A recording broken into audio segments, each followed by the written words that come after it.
A mais dura realidade que a humanidade precisa começar a encarar é que foi feito um verdadeiro, um imenso projeto oculto com as nossas músicas. Houve um projeto para aumentar a frequência da nossa música. A Igreja Católica Romana foi quem começou esse projeto e a Fundação Rockefeller foi quem consolidou esse projeto. Músicas são frequências. Frequências que são usadas para nos programar. Todos os dias, nós estamos recebendo essas frequências de baixíssima vibração nas nossas mentes. Se eu pegar determinadas frequências musicais, eu consigo manipular a sua mente. Então, se eu quiser que você durma, eu toco determinada frequência. Se eu quiser que você haja de maneira bélica, eu toco outra frequência. Essas palavras não são minhas, elas são do rapper Xentation. O nosso cérebro processa as informações de maneira elétrica. Os nossos neurônios se comunicam uns com os outros através de impulsos elétricos. E toda essa atividade elétrica do nosso cérebro pode ser mensurada. E tal qual um aparelho eletrônico que você tem em casa, o seu cérebro emite essas ondas elétricas. Os nossos cérebros operam em determinada frequência, graças à atividade elétrica que existe dentro dele. Hoje, já é possível transmitir informações através de frequências sonoras. Frequências essas que carregam percepções. Informações específicas que interagem com determinadas partes do nosso cérebro. O nosso cérebro recebe essas frequências, decodifica essas mensagens e então começa a agir de diferente maneira. Então, você consegue influenciar uma pessoa de maneira externa. Você consegue influenciar a percepção das pessoas ao transmitir determinada frequência diretamente para o cérebro dessa pessoa.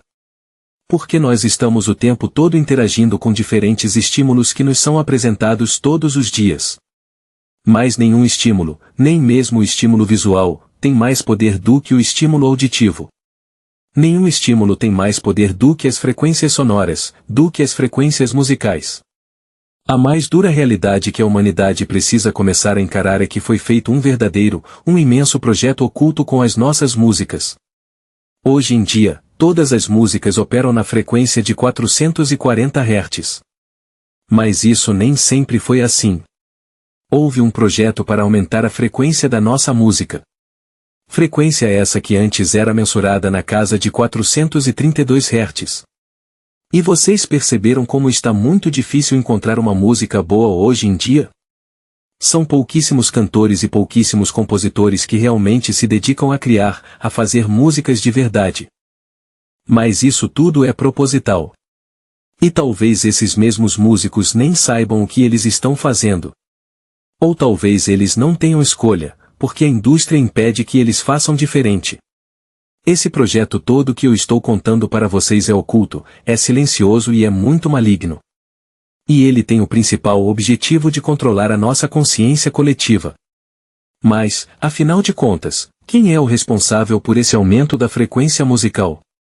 Bom, existem duas entidades que estão diretamente responsáveis por aumentar a frequência das nossas músicas. A Igreja Católica Romana foi quem começou esse projeto. E a Fundação Rockefeller foi quem consolidou esse projeto. A frequência das nossas músicas foi alterada para nos impedir de ter contato com divindades, com o oculto, com o sobrenatural. Para impedir o nosso despertar. Antes do século XX, a música no Ocidente era afinada em diferentes padrões. Sendo o mais comum o de 432 Hz. Uma frequência que, segundo estudiosos antigos, está em sintonia com os padrões naturais do universo. É uma vibração que estaria alinhada com a proporção áurea, com os batimentos cardíacos humanos e com os movimentos celestes. Então, não é à toa que muitos atribuem a afinação de 432 Hz a um efeito calmante, regenerador e profundamente espiritual. Só que isso tudo começou a mudar em 1939. Em uma reunião que passou despercebida por muitos, mas que mudaria o destino da música moderna. Representantes britânicos, sob a pressão de interesses norte-americanos, propuseram a padronização da afinação musical em 440 Hz. E essa proposta foi endossada e propagada mundialmente nos anos seguintes. Então, o que parecia ser uma questão técnica quase que inofensiva, foi, na verdade, o ponto de inflexão de uma estratégia muito sombria. Porque por trás dessas frequências, está o financiamento e a influência direta da Fundação Rockefeller. Mas, por quê? Porque uma instituição filantrópica, que é avançada e voltada para o conhecimento e para a cultura, estaria tão interessada em manipular a frequência sonora? Bom, a resposta é muito mais inquietante do que se imagina, porque o som molda a mente. E quem controla o som, controla a psique humana.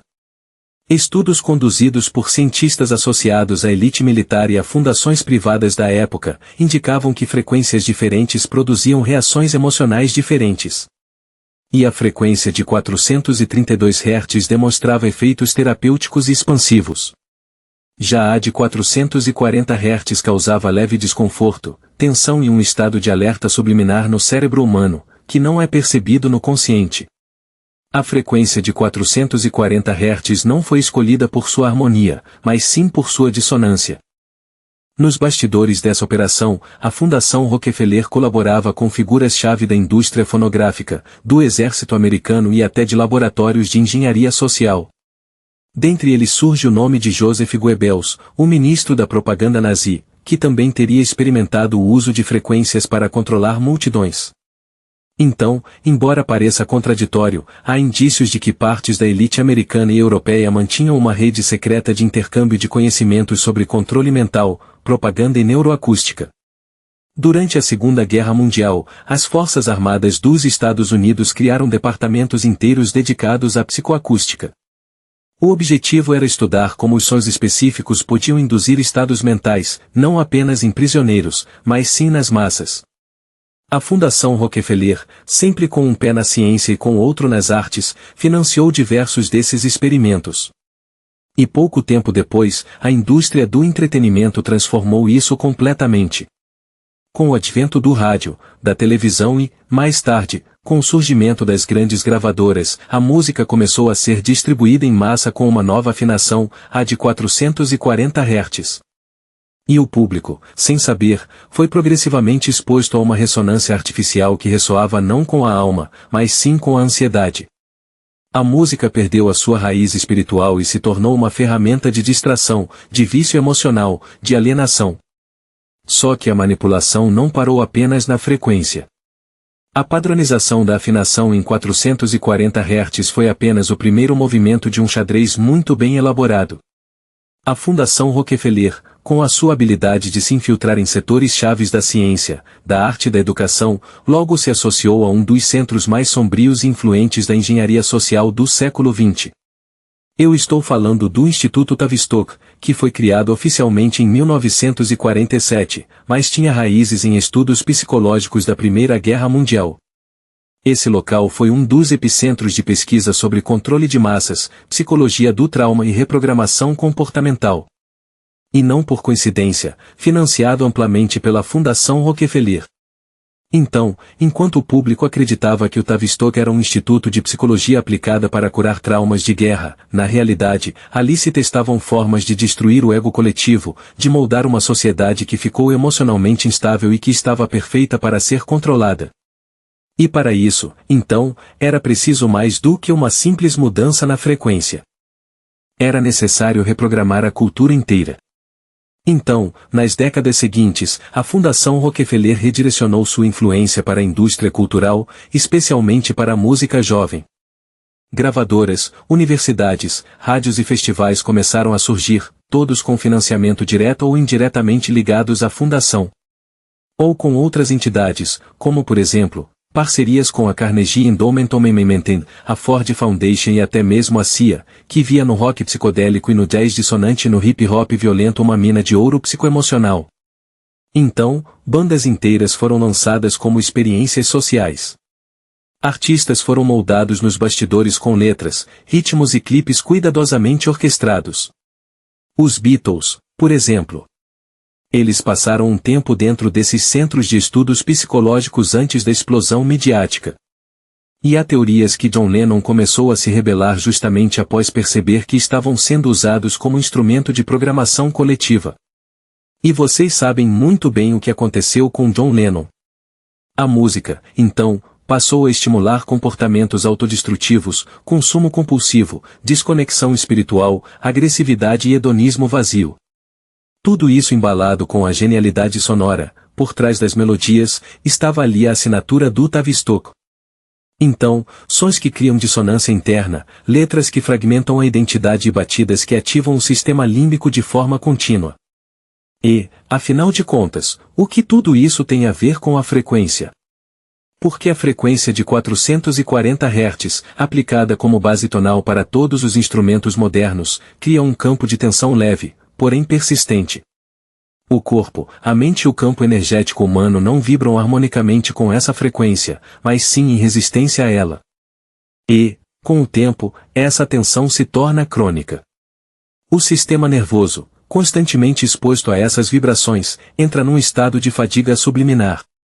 Então, é como viver em um mundo sonoro, onde tudo soa quase certo, mas nunca completamente.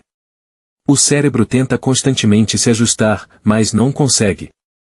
E o resultado? Ansiedade, distração, dificuldade de concentração e, sobretudo, a susceptibilidade a sugestões externas. A música, que deveria curar, passou a adoecer. E a cultura foi se adaptando a essa doença. Enquanto isso, outras frequências foram sendo apagadas da consciência coletiva, como, por exemplo, a frequência de 528 Hz, que é conhecida como a frequência do amor, que foi relegada ao esoterismo. A frequência de 432 Hz, com seu potencial de harmonização espiritual, foi ridicularizada como pseudociência. E, assim, o que poderia curar foi silenciado. Coincidência? Difícil de acreditar? Bom, a Fundação Rockefeller, com suas ramificações em universidades, ministérios da educação e organizações culturais, promoveu uma verdadeira reeducação sonora. A afinação em 432 Hz foi tirada dos conservatórios, deixada de lado de formações acadêmicas e rotulada como não científica. E uma nova doutrina musical surgiu, a de 440 Hz. Um verdadeiro apagamento de possibilidades harmônicas. E, enquanto isso acontecia, milhões de jovens se tornavam viciados em sons que os colocavam em estados alterados de consciência. Mas não estados elevados, e sim estados de dissociação, fragmentação e inconsciência coletiva. E é exatamente dentro desse padrão absurdo que nós estamos vivendo hoje. E esse é apenas mais um dos motivos pelos quais a humanidade passa por uma onda de confusão, por uma onda de guerras e conflitos, não apenas externos, mas internos também. É tanta gente perdida tentando se encontrar todos os dias, indo parar em clínicas à procura de remédios, cada dia mais fortes, para tentar silenciar as mentes que gritam. E, afinal de contas, o que nós podemos fazer? O que nós podemos tentar fazer para tentar nos desintoxicar de tudo isso? Bom, para se libertar de programação vibracional, você precisa ouvir músicas afinadas em 432 Hz ou em 528 Hz, ou seja, sons harmônicos que restauram o equilíbrio emocional. Então prefira mantras, música clássica original, canto gregoriano, sons da natureza e evite músicas comerciais repetitivas. No passado a música era medicina, curava e levava, libertava, mas algo mudou. A afinação do mundo foi alterada para 440 Hz. Disseram que era progresso, mas foi programação. Agora, me conta aqui nos comentários o que você pensa sobre tudo isso que eu comentei, que eu falei aqui no vídeo de hoje. Você já sabia que a alteração da frequência musical foi um projeto? Um projeto criado pela própria Fundação Rockefeller para diminuir os nossos contatos sobrenaturais? Diminuir e até coibir o nosso despertar? Comenta aqui embaixo tudo o que você pensa sobre isso.